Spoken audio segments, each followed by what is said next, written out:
Hey, this is Paul Perotti from the Grappling Dads podcast, and today we're going to discuss how to use mat enforcers. So we get a lot of listener questions about how to deal with mat bullies. The people that go too hard, they're cranking on your face and your neck, they're not using technique, they have no regard for your personal safety at all.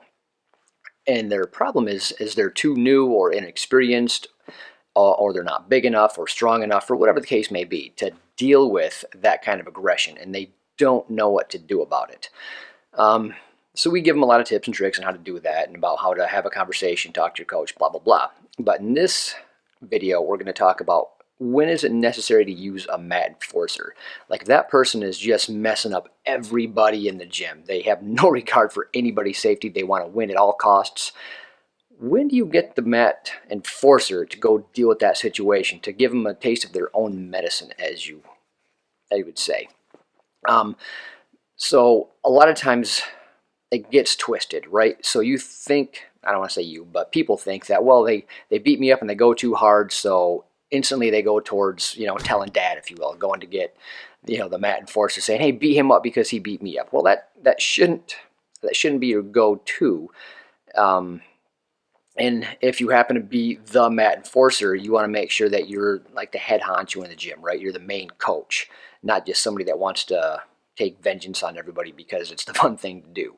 There should be a system. And I got this idea from Paul Elliott. He runs simplebjj.com. Check it out if you ever get a minute. It's good stuff. And he was equating how to use a mat enforcer with our justice system in the USA anyway, where it's not up to you to exact vengeance, it's up to your peers to exact vengeance. And what I mean by that is you can bring your case to court, if you will, and say, hey, black belt or ranking whoever is the head coach at the gym. So before you go running off to coach or the mat enforcer, what can you do to keep yourself safe? Well, a few things are: stay really, really tight. So if somebody's hurting you and they're ramping up their aggression, probably a good time to work on either your top game, if you can do that, or your close guard game. And also work on your own ego, right? So a lot of times people don't want to tap out to something that's not jiu-jitsu.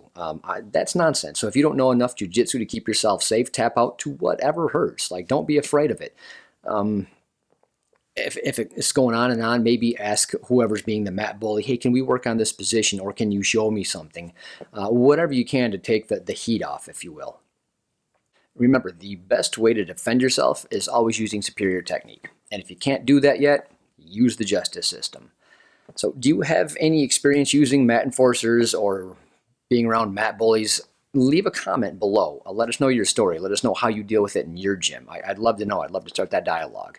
If you like this video, like it, share it, leave a comment, subscribe. I appreciate it. Thanks.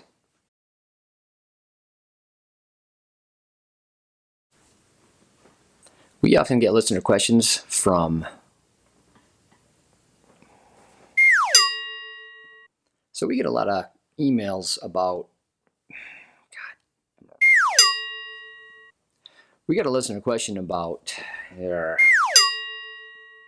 We got a listener question about